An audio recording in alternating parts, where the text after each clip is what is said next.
My friend, nilienda kijijini kwa kina shoga yangu, kilichonikuta huko sina hata hamu. Basi mwenzenu kuna shoga yangu mmoja hivi ambaye tunafanyaga naye kazi ofisini. Sasa tunafanya kazi wote, tukaunda urafiki nini, tunaongea vitu vya hapa na pale hivyo. Siku moja wakati tupo kazini, mwenzangu akapokea simu. Ghafla akaanza kulia. Nikaanza kujiuliza wewe analia nini? Mimi ndio shoga mtu, ikabidi nimfuate na muuliza unalia nini? Nimefiwa na mama yangu. Nikaenda nikambembeleza na kuambia watu wakaja tukambembeleza, kalia, tukamwambia lia, maliza uchungu wote, ukimaliza utatuelezea vizuri. Basi akalia akamaliza, alipomaliza akasema mamangu amefariki. Tukampa pole, tukamuuliza utasafiri, akasema ndio inabidi nisafiri kwa sababu ni mama yangu, lele mambo ya hapa na pale hivi. Basi bwana. Sasa pale ofisini akatakiwa mtu ambaye atasafiri na shoga yetu na shoga yangu. Kwa sababu mimi ndio mtu wake wa karibu, nikaambiwa wewe ndio usafiri naye kwenda kijijini. Nikakubali haraka. Tena hapo sina naniliu. Si ndio naona kama ushoga, yani vile namfanyia kitu kizuri shoga yangu. Kwanza niwapieni tu, niwape feed, yani nawapa background sasa. Shoga yangu mimi ni mtu mwenye sifa. Yule dada ana sifa hiyo. Kuna watu wana sifa lakini dada kazidi. Yule dada anakuambia ofisini anataka aonekane kwamba yeye ana maisha mazuri, yani kwamba yeye ndo anakula vizuri. Sisi kawaida mwenzangu tunakulaga ugali, kawaida ofisini tunakulaga ugali, wali, mama ntilia hapo anajuaga mwenyewe. Mchana ukifika anapiga simu ugali au wali, lakini shoga yangu mwenzangu mimi hataki masuala ugali wali. Yeye ni chips kuku, chips sijui kitu gani, viji sausage, nyama choma hivyo. Inatoka nguo gani asinunue? Fashion gani ambayo itatoka nguo mpya asinunue? Shoga yangu lazima atanunua, nakwambia. Hapitwagi na kitu chochote kile, hapitwagi na fashion, hapitwagi na viatu. Yaani akiona kitu chochote anakuambia nitakipata tu hiki kitu. Sasa anapoishi ofisini kwetu sisi tunalipo gani? Tunalipo kama 800 hivi. Ukichanganya na marupurupu hivi, unaweza ukapata hata 1.5 milioni. Yaani kuna bonus nyingi sana. Kuna bonus nyingi sana, just know that. Kwa hiyo unaweza kufika 1.5 milioni. Kwanza picha inaanza, shoga yangu kapanga nyumba ya 500,000. Sio, naelewa vizuri. Kapanga nyumba ya 500,000 na yuko mwenyewe. Anamfanya kazi. Yuko mwenyewe ndani. Sio, naelewa vizuri. Anaishi yale maisha expensive life. Anapenda kutoka hatari. Weekend nakwambia hakuna bar, hakuna club, hakuna sehemu yoyote ile ambayo inajulikana sehemu ya starehe, sio kitambaa cheupe, sio wapi ambako haendagi. Anazurura yule binti. Anafanya anasa yule binti. Anafanya mambo yule binti. Sasa mpaka nikawa namwambiaga wewe kwa nini hata usinunue hata kiwanja hivi? Ushanunua hata kiwanja? Maana kuna kipindi ninunua kiwanja akawa anaongea ananiambia Lizi wewe, yani wewe na umri huu unahangaika kwenda kununua viwanja my friend. Badala uishi maisha mazuri unanunua kiwanja, unakuja unajenga nyumba, labda unapata ajali, unafanya nini? Kula maisha kwanza, ukiona maisha yashaenda ndio uje ununue kiwanja. Nikamwambia shoga yangu hauna guarantee na Mungu. Kesho umevunjika mguu, hauna pa kwenda ndugu yangu, wewe utaenda kukaa. Kesho umevunjika mguu utaenda kukaa wapi? Utakuwa mgeni wa nani? Jenga, nunua kiwanja akagoma. Kwa hiyo anaishi maisha ya starehe. Yeye kila iPhone ikitoka nayo, iPhone 17 imetoka nayo mpya, tena ile ya GB kubwa. Anafanya nini? Hakuna hata cha maana anachofanya. Kuna vitu ambavyo anavyo mpaka unajiuliza hivi vitu anavyo ananunua hata vya nini, kwa sababu havina hata maana. Basi bwana, turudi kwenye issue ilivyotokea. Basi ofisini tukakubaliana kwamba mimi ndo natakiwa nimpeleke kwao, nimsindikize kwao. Mimi nimefurahia sana naenda kwao. My dear, sikuwa nimejiandaa na nitakachokikuta. Yaani najuta, yaani ningejua najuta nisingekubali. Basi tukaenda nakwambia. Tulivyoenda nakwambia tumefika huko mkoani kwao, tulivyofika tukashuka tukapanda Noah. Tumepanda Noah, tumeenda huko ndani huko maporini nakwambia. Tumefika sehemu Noah imeshindwa kwenda. Inaishia hapo, wasema Noah inaishia hapa, kuna pikipiki, ndio pikipiki inabidi mpate pikipiki. Tukapanda pikipiki my dear. Tumepanda na pikipiki tumeenda huko milimani huko, mpaka nikawa namuuliza, "Huko una uhakika ndio nyumbani kwenu?" Ananiambia, "Yes, ni nyumbani kwetu." Yaani ananiuliza mimi nyumbani kwetu unamaanisha nimesahau? Nikamwambia, "Hamna bwana, majonzi sana umesahau kwa sababu ni milimani huko nakwambia." Tumeenda nakwambia, tumefika huko ndani. Tukafika kuna sehemu kuna kajumba kapo tu, yani hapo kajumba ni yani kijumba ambacho ukiwa huko ndani hauwezi kuvaa nguo. Sio, naelewa vizuri. Kwa sababu yani kuna matobo. Kuko kama zile nyumba za udongo ambazo zimesuswaga miaka na miaka, kwa hiyo zikabomoka, zile zimekuwa na mashimo. Tukafika nakwambia, nikaona watu sasa wako pale nje. Ndio nikasema hapa ndio msibani. Nikasema nisiongee sana. Nikasema au labda nikajiambia au labda amekuja kwa mganga, au labda nyumba zao ziko sehemu nyingine, kwa sababu kweli si maporini, labda nyumba yao iko sehemu nyingine, labda hapa ni kibanda, labda wamekuja kufanya mila. My dear, Pale ndio palikuwa nyumbani kwa shoga yangu. Nimekaa na kwambia nashindwa kumuuliza kwa sababu naona ataniona kwamba yeye niwe naona kama ataniona mchawi, umekuja msibani au umekuja kuuliza kwetu. Sikumuuliza chochote. Sasa baadaye kidogo hivi nikawa nimebanwa na kwambia na tumbo. Naona ni wasiwasi na kule nilipofika na kwambia nikawa nimebanwa na tumbo. Naomba niende chooni. My dear. Kwanza wakanishangaa chooni, nikamwambia nimebanwa na tumbo. My dear, mtoto akaingia ndani, akabeba kopo, akaniambia twende.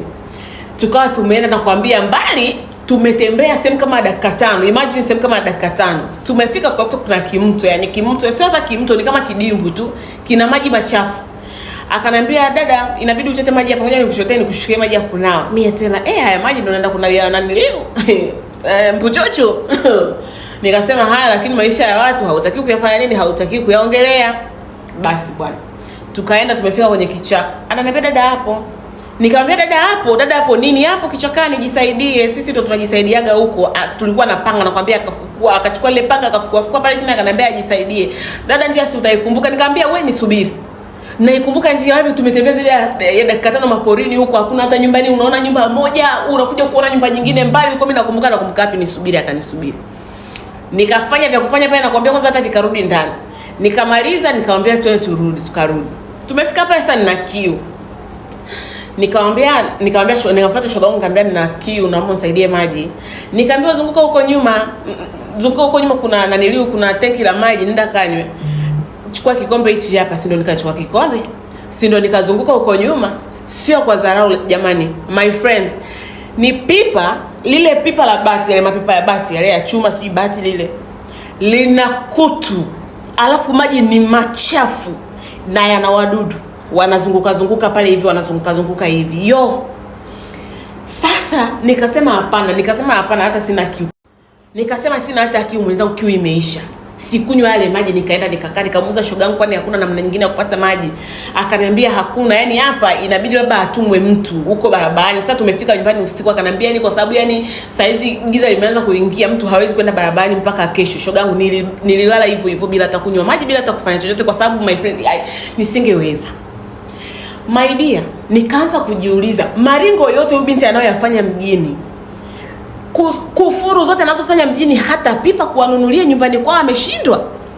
Sasa tukawa kesho yake, sasa bado msiba hapo bado hawajazika. Kesho yake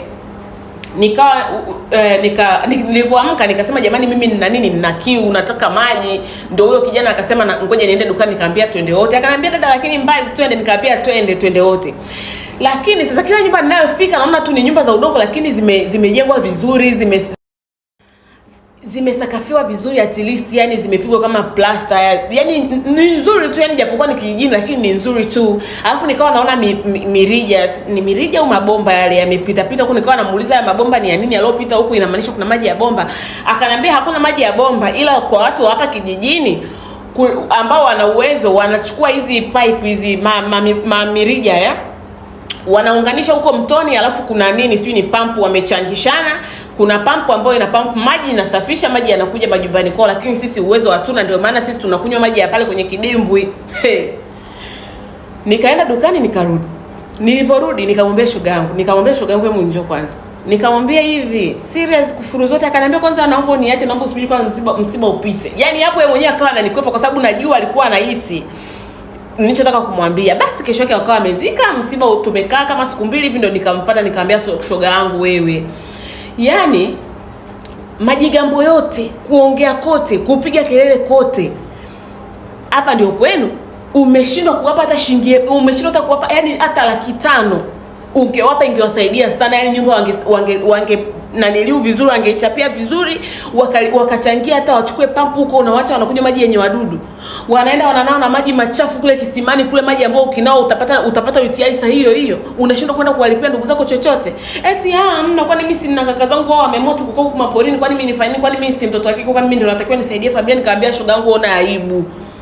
Hapa sasa mimi umenileta mimi shoga yako. Ukipata bwana unampeleka wapi? Eti kama mwanaume ananipenda tu atakuja kwetu, atakuja kuparoni. Nikamwambia shoga yangu, ukipata mwanaume mwenye akili zake timamu ukamleta hapa nikoni na akaona maisha unayoishi, shoga yangu atajua wewe ni mchoyo. Atajua wewe ni mchoyo, hata watoto wake siku moja wataishi maisha ya shida kwa sababu wewe kweli ni mchoyo. Nikamsema nakwambia, ndio akaona aibu, akaenda hapo kijijini, ndio tukao tumeenda kwa mwenyekiti sijui wa kijiji, akaenda akaulizia masuala ya kulipa maskini ya Mungu. Tumeenda kwa mwenyekiti wa kijiji, my friend, can you imagine wale watu wanalipia shilingi 10,000 tu kwa mwezi na wanapata maji masafi. Sio, unanielewa vizuri? Yani hata uwe na familia ya watu wangapi, yani ni 10,000 hivyo, kwa sababu wanajua wenyewe vitu vilivyo. Nikamwambia shoga yangu 10,000 tu inakushinda?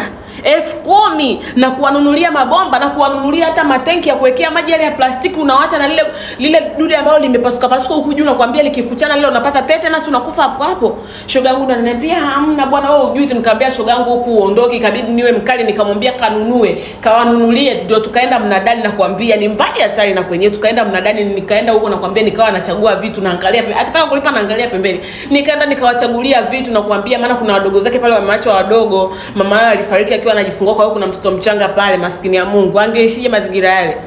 Ndio ikabidi ananiliu anunue vitu, anunulie mapipa, akaingiza maji ndani, akaingiza maji Aimini, akaenda akanunua mabomba, akaingiza maji. Nikamwambia wachimbie na choo, hata so bei, alafu 20,000 wakawachimbia na choo vizuri tu, choo kizuri. Nikamwambia simamie, nikamchangia hapo, nikawachangia na hela, nikamwambia wakinaniliu wakiezeke, kikaezekwa vizuri. Ameondoka pale, kuna choo, kuna bomba pale. Nikamwambia na ukipata hela uje uwape hata wananiliu sola, kwa sababu kijiji chote kinataa watu wana sola, ila pale kwao tu ndio kuna giza total, kuko kama pori.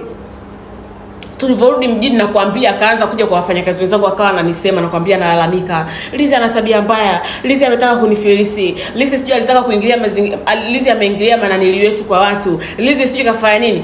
Nikamfuata nikamwambia, sikiliza shoga yangu, nina video nilizirekodi, kama ujui nina video nilizirekodi mazingira ya kwenu, endelea kuongea, niwaonyeshe, niwaambie haya ndio mazingira yenu, na ndio maana nilifanya nilichokifanya.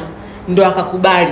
Ndio akaniambia basi Lizi samahani, ikabidi aende kuambia wafanyakazi wenzetu, samahani, nilikuwa naongea tu, tulikuwa tumegombana na Lizi, lakini tushapatana. Nilichokuwa naongea ni cha uongo. Sifa mjini, sifa, mna sifa, mawigi kila wigi, mawigi ya gharama, simu za gharama, vitu vingi vya gharama, lakini kwenu mnaishi vichakani.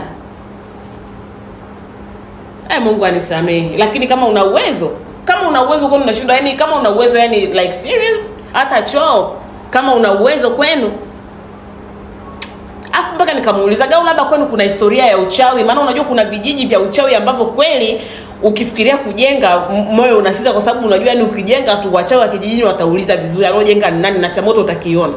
Akanambia hamna hata historia ya uchawi, kwa sababu ile kijiji niliulizia kusema hata hicho kijiji hakinaga hata historia ya uchawi. Alafu watu hapo kijijini watu waliohamia kutoka vijiji tofauti tofauti, kwa hiyo pale hakunaga hata wenyeji. Kwa hiyo ni kila mtu ametoka sehemu yake, wamekuja, kila mtu amekuja kuanzisha maisha yao pale. Kwa hiyo yani hakuna hata mambo ya uchawi, labda kama hayapo hakuna mtu hata anayejua, lakini wanaishi kwa amani, wako vizuri. Sifa kila kitu cha bei, lakini nilimsema yule msichana, nilimsema mpaka mwisho wa siku akaamua. Nikamwambia, alafu unajua una wadogo zako wako huko wadogo wana maisha magumu, unaishi huku, unaishi nyumba kubwa, nyumba ya vyumba viwili na sebule, unaishi na msichana wa kazi unamlipa bure, wadogo zako wako kule wanateseka, si bora hata uwachukue? Uweze amini. Sasa sijui ni kwamba nilimbadilisha, sijui kwamba alifanya, lakini akawachukua wadogo zake wa mwisho wawili, yule mmoja ambaye mama yao alifariki akiwa anajifungua, na mwingine anayemfuatia huyu hapa, na ndio anaishi nao vizuri sasa hivi, anawalea na anawapenda kama mama yao, na naonaga anaongeana nyumbani kwao vizuri, sijui nini kimeisha, anawafanyia hivyo. mpaka tuseme, nakwambia sifa tu. Aya, na bado nasubiri nini? Takankuchumwe. Bye.